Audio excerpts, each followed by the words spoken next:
नमस्कार दोस्तों, स्वागत है आप सभी का। आज हम 25 और 26 जून 2021 के मोस्ट इम्पोर्टेंट करंट अफेयर्स का डिस्कशन करेंगे। तो चलिए शुरुआत करते हैं आज के हमारे सेशन की इस पहले टॉपिक के साथ। टॉपिक है कि माइक्रोसॉफ्ट ने आधिकारिक तौर पर अपना नया Windows system operating system Windows 11 launch किया है। माइक्रोसॉफ्ट ने इसे विंडोज़ की अगली पीढ़ी यानी कि नेक्स्ट जनरेशन कहा जा रहा है। जुलाई 2015 में वर्तमान नवीनतम Windows operating system Windows 10 launch किया गया था। इसके लगभग 6 साल बाद इसे रिलीज़ किया गया था, यानी कि विंडोज़ 10 2015 में आया था और 2021 में विंडोज़ 11 आ गया है माइक्रोसॉफ्ट का। और विंडोज़ 11 विशेष है क्योंकि यह एक नए यूज़र इंटरफेस, एक नए विंडोज़ स्टोर और प्रदर्शन में सुधार पर केंद्रित है। इसमें एक जोखिम संरेखित टास्कबार और स्टार्ट बटन भी शामिल है। तो माइक्रोसॉफ्ट ने अपना नया विंडोज़ 11 सिस्टम लॉन्च किया है। ठीक है, अब हम आगे बढ़े तो आगे थोड़ा और दिया हुआ है इसी के बारे में कि विंडोज़ 11 की एक अनूठी विशेषता यह है कि यह अमेज़न ऐप स्टोर के माध्यम से एंड्रॉयड ऐप्स का समर्थन करेगा। यह टच मोड में भी बेहतर काम करेगा और विंडोज़ 11 ऑपरेटिंग सिस्टम 2021 के अंत में विंडोज़ 10 उपयोगकर्ताओं के लिए एक मुफ्त अपग्रेड के रूप में उपलब्ध हो जाएगा, यानी कि 2021 के अंत तक ये उपलब्ध हो जाएगा सभी के लिए।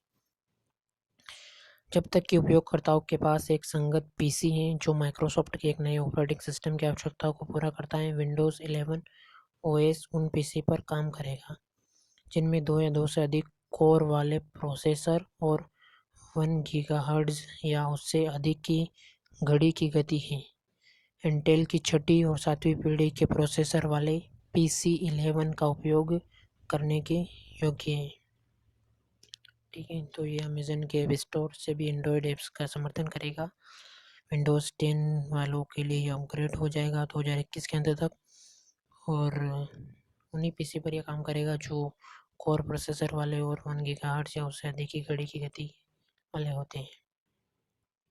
ठीक है, तो ये हमारा पहला टॉपिक कंप्लीट होता है कि माइक्रोसॉफ्ट ने अपना नया विंडोज़ 11 सिस्टम लॉन्च किया है विंडोज़ 11 के नाम से। तो हमारा नेक्स्ट टॉपिक आता है रिलायंस जियो इन्फोकॉम लिमिटेड और गूगल क्लाउड देश भर में उद्यम और उपभोक्ता के क्षेत्र में 5G को सशक्त बनाने के लक्ष्य के साथ व्यापक दीर्घकालीन रणनीतिक संबंध शुरू कर रहे हैं। रिलायंस जियो और गूगल क्लाउड, इनके बारे में यदि हम जाने तो रिलायंस जियो के जो अध्यक्ष हैं, रिलायंस जियो के अध्यक्ष इन्फोकॉम मैथ्यू ओमन इसके अध्यक्ष हैं। इसके संस्थापक मुकेश अंबानी हैं। इसकी स्थापना 2007 में हुई। उसका मुख्यालय मुंबई में है।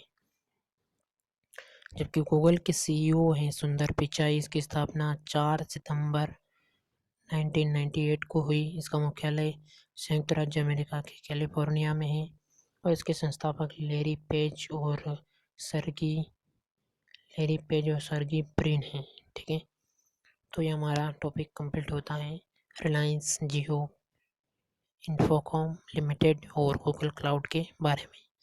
अब हम आगे बढ़ते हैं हमारे नेक्स्ट टॉपिक की ओर, जो कि आता है नेशनल स्किल डेवलपमेंट कॉरपोरेशन, यानी कि राष्ट्रीय कौशल विकास निगम और व्हाट्सएप ने डिजिटल स्किल चैंपियनशिप प्रोग्राम शुरू करने के लिए एक पार्टनरशिप की घोषणा की है, जिसका उद्देश्य भारत के युवाओं को डिजिटल कौशल पर प्रशिक्षण करना है ताकि उन्हें रोजगार के लिए तैयार किया जा सके। यानी कि नेशनल स्किल डेवलपमेंट कॉरपोरेशन और व्हाट्सएप ने एक पार्टनरशिप की है। व्हाट्सएप की स्थापना 2009 में हुई।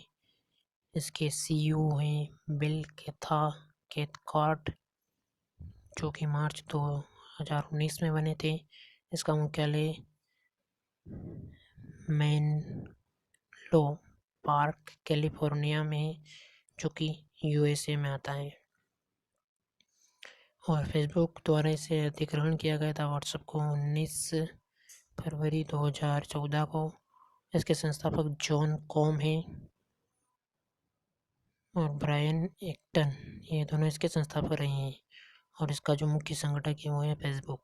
वर्तमान में फेसबुक ही व्हाट्सएप को संचालित करता है। ठीक है, अब हम आगे बढ़े हमारे नेक्स्ट टॉपिक की ओर, तो वो आता है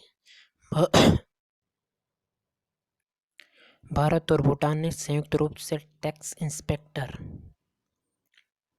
विदाउट बॉर्डर्स TIWB लॉन्च किया। इससे भूटान के कर प्रशासन को मजबूत करने के लिए लॉन्च किया गया है। एक अंतर्राष्ट्रीय कराधान और हस्तांतरण मूल्य निर्धारण पर केंद्रित है। टैक्स इंस्पेक्टर्स विदाउट बॉर्डर्स पहल 2015 में शुरू की गई थी। इसका मुख्य उद्देश्य जो है वो है कि विकासशील देशों को ऑडिटिंग क्षमता को मजबूत करना है। ये संयुक्त राष्ट्र विकास कार्यक्रम यानी कि UNDP और आर्थिक सहयोग और विकास संगठन OECD की एक संयुक्त पहल है। WB पहल ने 45 देशों में 80 कार्यक्रम पूरे किए हैं। इसके साथ ही यदि हम भूटान के बारे में जानें तो इसकी जो राजधानी है वो है थिम्पू। यहाँ के प्रधानमंत्री हैं लोटे शेरिंग। यहाँ की मुद्रा है भूटानी नगुल्टम। ठीक है, तो ये हमारा टॉपिक कंप्लीट होता है। भारत और भूटान ने संयुक्त रूप से tax inspector without borders launch किया है, उसके बारे में। अब हमारा जो अगला टॉपिक आता है वो आता है संयुक्त राष्ट्र लघु और मध्यम उद्यम दिवस यानी कि United Nations micro small and medium sized enterprises day 2017 में स्थानीय और वैश्विक अर्थव्यवस्थाओं में MSME के काम और सतत विकास में उनके योगदान का जश्न मनाने के लिए 27 जून को आयोजित किया जाता है। संयुक्त राष्ट्र सूक्ष्म लघु और मध्यम उद्यम दिवस 27 जून को। यह दिन सतत विकास लक्ष्यों यानी कि SDG के कार्यान्वयन में इन उद्योगों के योगदान को भी मान्यता देता है। 2021 में विश्व MSME 2021 एक समावेशी और सतत वसूली की कुंजी है। इसकी थीम है, इसका विषय है MSME 2021 की to the inclusive and sustainable recovery. ठीक है, तो ये हमारा टॉपिक कंप्लीट होता है संयुक्त राष्ट्र सूक्ष्म लघु और मध्यम उद्यम दिवस, जो कि 27 जून को मनाया जाता है। अब हम आगे बढ़े तो हमारा जो नेक्स्ट टॉपिक आता है वो आता है वर्तमान सतर्कता आयुक्त सुरेश एन पटेल को केंद्रीय सतर्कता आयुक्त आयोग में भारत के कार्यवाहक केंद्रीय सतर्कता आयुक्त यानी कि CVC के रूप में नियुक्त किया गया है। सुरेश एन पटेल को उन्हें संजय कोठारी के स्थान पर नियुक्त किया गया है, जिन्होंने 23 जून 2021 को अपना कार्यकाल पूरा किया है। वह नए केंद्रीय सतर्कता आयुक्त की नियुक्ति तक इस पद पर बने रहेंगे। ठीक है, तो सुरेश एन पटेल को केंद्रीय सतर्कता आयुक्त में भारत के कार्यवाहक केंद्रीय सतर्कता आयुक्त के रूप में नियुक्त किया गया है, जो संजय कोठारी का स्थान लेंगे। केंद्रीय सतर्कता आयोग का नेतृत्व CVC करता है। इसमें अधिकतम 2 सतर्कता आयुक्त हो सकते हैं। वर्तमान में श्री पटेल आयोग में एकमात्र VC हैं। केंद्रीय सतर्कता आयोग का गठन फरवरी 1964 में हुआ था। इसका मुख्यालय नई दिल्ली में है। ठीक है, तो नए केंद्रीय सतर्कता आयुक्त सुरेश एन पटेल बने हैं। अब हम आगे बढ़ते हैं हमारे नेक्स्ट टॉपिक की ओर, जो कि आता है अमेज़न ने व्यवसायों, सरकारी एजेंसियों और व्यक्तियों के लिए सुरक्षित संचार की पेशकश के लिए एक अमेरिकी इंस्टेंट मैसेजिंग ऐप यानी कि वेकर, इसका नाम वाइकर है, का अधिग्रहण किया है, जो कोविड-19 महामारी के कारण हाइब्रिड कार्य वातावरण में जा रहे हैं। यह ध्यान दिया जाना चाहिए कि वाइकर उन्नत सुरक्षा सुविधाओं के साथ सबसे सुरक्षित एंड-टू-एंड एन्क्रिप्टेड संचार तकनीकें प्रदान करता है, जो मैसेजिंग, वॉइस कॉलिंग और वीडियो कॉलिंग, फाइल शेयरिंग सहयोग में पारस्परिक संचार सेवाओं के साथ उपलब्ध रहेगा। वाइकर इंस्टेंट मैसेजिंग ऐप। वाइकर एक एन्क्रिप्टेड मैसेजिंग सेवा है जिसे 2012 में स्थापित किया गया था और मुख्य रूप से संयुक्त राज्य में सरकारी एजेंसियों द्वारा उपयोग किया जाता है। यह वाइकर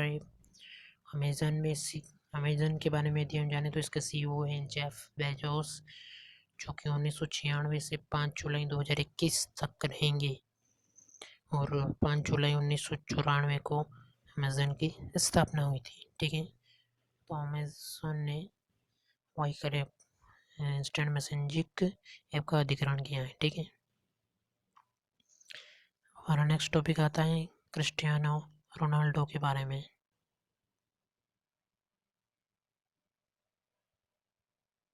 क्रिस्टियानो रोनाल्डो ने संयुक्त रूप से स्कोर करने वाले सर्वकालीन पुरुष अंतर्राष्ट्रीय खिलाड़ी बन गए। शीर्ष स्कोर करने वाले वर्तमान में ईरान के दिग्गज अली डेई के साथ वे शीर्ष पर हैं, जिन्होंने 1993 और 2006 के बीच 149 मैचों में 109 बार स्कोर किया था। वहीं रोनाल्डो ने 176 मैचों में 109 का स्कोर हासिल कर लिया है। पुरुषों के समग्र स्कोरिंग रिकॉर्ड को टाई करने के लिए 2 पेनल्टी किए और फ्रांस के 2-2 से ड्रा होने के बाद यूरोपीय चैंपियनशिप में पुर्तगाल को 16 के दौर में आगे बढ़ा। ठीक है, तो क्रिस्टियानो रोनाल्डो शीर्ष पर पहुंच गए हैं अली डे के साथ 109 गोल्स के साथ, दोनों शीर्ष पर हैं। रक्षा अनुसंधान और विकास संगठन यानी कि DRDO ने स्वदेश में विकसित पिनाका रॉकेट, ये नाम याद रखना है, पिनाका रॉकेट के विस्तार रेंज संस्करण का सफलतापूर्वक परीक्षण किया है। रॉकेट को ओडिशा के तट पर चांदीपुर के एकीकृत परीक्षण रेंज यानी कि ITR में एक मल्टी बैरल रॉकेट लॉन्चर यानी कि MBRL से लॉन्च किया गया था। पिनाका रॉकेट सिस्टम का उन्नत रेंज संस्करण 45 किलोमीटर तक की दूरी तक के लक्ष्य को नष्ट कर सकता है।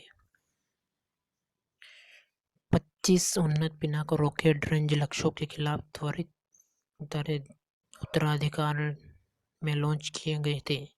पिनाका रॉकेट प्रणाली को पुणे स्थित आयुध अनुसंधान और विकास परिषद यानी कि armed research and development establishment ARDE और उच्च ऊर्जा सामग्री अनुसंधान प्रयोगशाला HEMRL द्वारा संयुक्त रूप से members economic explosives limited Nagpur के निर्माण समर्थन के साथ विकसित किया गया है। तो DRDO ने पिनाका रॉकेट के रेंज संस्करण का सफलतापूर्वक परीक्षण किया गया है, जो कि 45 किलोमीटर तक की दूरी के लक्ष्य को नष्ट कर सकता है। ये है पिनाका रॉकेट। अब हम आगे बढ़ते हैं हमारा नेक्स्ट टॉपिक की ओर, जो कि आता है साहित्यिक वेन में अपनी गैर काल्पनिक पुस्तकों के लिए लोकप्रिय फ्रांसीसी लेखक इमानुएल कैरेर को इस साल के Spanish Princess of Asturias literature award से सम्मानित किया गया है। 50,000 यूरो पुरस्कार सोशी सिंहासन के उत्तराधिकारी राजकुमारी लियोनोर के नाम पर फाउंडेशन द्वारा दिए गए 8 प्रतिष्ठित पुरस्कारों में से एक है। 8 प्रतिष्ठित पुरस्कार विभिन्न विषयों जैसे कला, सामाजिक विज्ञान, खेल आदि को कवर करते हैं। ठीक है, हम आगे बढ़ते हैं हमारे नेक्स्ट टॉपिक की ओर, जो कि आता है मैक्स वेस्टारपेप नीदरलैंड रेलबुक ने 2021 स्टायरिंग ग्रांड फिक्स जीता है। 2021 फार्मूला 1 सीरीज में वेस्टापेन की यह चौथी जीत है। इसके अलावा इस जीत के साथ वेस्टापेन 156 अंकों के साथ 2021 ड्राइवर चैंपियनशिप स्टैंडिंग में पहला स्थान प्राप्त किया इन्होंने। उसके बाद हैमिल्टन 138 का स्थान है और लुइस हैमिल्टन ब्रिटेन मर्सिडीज दूसरे स्थान पर आए हैं। वोल्टेनी बोटास फिनलैंड मर्सिडीज तीसरे स्थान पर है। ठीक है, हमारा जो नेक्स्ट टॉपिक आता है वो आता है मुख्यमंत्री डॉक्टर प्रमोद सावंत ने घोषणा की है कि गोवा रेबीज मुक्त होने वाला देश का पहला राज्य बन गया है। सीएम ने बताया कि पिछले 3 साल से राज्य में रेबीज का एक भी मामला नहीं है। मिशन रेबीज की टीम बहुत प्रभावी ढंग से काम कर रही थी और कुत्तों के लिए टीकाकरणों की व्यवस्था भी कर रही थी। एक जानकारी के अनुसार 2018 में राज्य में कोई रेबीज का मामला सामने नहीं आया था। मिशन रेबीज के बाद यह प्रगति हुई है, जो 2014 से एक विश्वव्यापी अभियान है, जिसमें लगभग 1 लाख डॉग्स को सालाना एंटी रेबीज़ वैक्सीन दिया गया और एक जागरूकता अभियान चलाया गया जिसमें 5.2 लाख स्कूली बच्चों और 23,000 शिक्षकों को वायरस के बारे में शिक्षित किया गया। 50,316 टीकाकरण शामिल थे, जिसमें से 78,437 छात्र अकेले इस साल 31 अगस्त तक पहुंचे। गोवा की राजधानी पणजी है। यहाँ के राज्यपाल भगत सिंह है और यहाँ के मुख्यमंत्री प्रमोद सावंत है। राज्यपाल भगत सिंह कोश्यारी हैं। अब हमारा जो नेक्स्ट टॉपिक आता है वो आता है इंजीनियर्स इंडिया लिमिटेड EIL के अध्यक्ष और प्रबंध निदेशक CMD RK समरवाल को महासचिव द्वारा मंगोलिया के सर्वोच्च नागरिक पुरस्कार यानी कि द ऑर्डर ऑफ